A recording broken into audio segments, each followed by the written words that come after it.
Hi everybody, welcome to Details Uncovered. Today we're in our Walnut Creek facility and we're going to take a look at a product line that doesn't usually get as much attention as our other lines, and that would be our non-residential doors. And here to talk with us about that is our non-residential door specialist, Bob. So can you tell me what the difference is between a residential and a non-residential door? Non-residential doors will require probably a closer.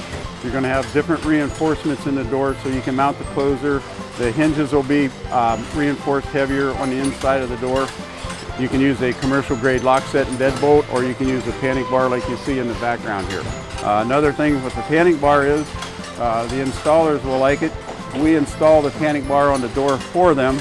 Early on when we started this, a lot of dealers that had never put commercial doors in, they didn't like the fact that they had to do so much work to put the panic bar on, the extra time. They were afraid they'd make mistakes.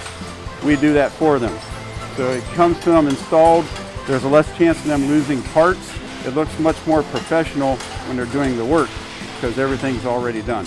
That makes a lot of sense. What other kind of businesses can our non-residential doors go in?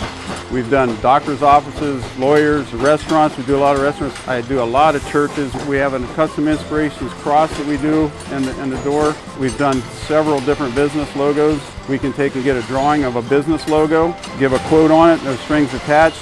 That's a huge benefit. Yes, it is. So thank you for sharing some of your insight on this product. I hope that we start to see it on more buildings and more businesses because they're beautiful. So thank you for sharing that with us. All right, thank you.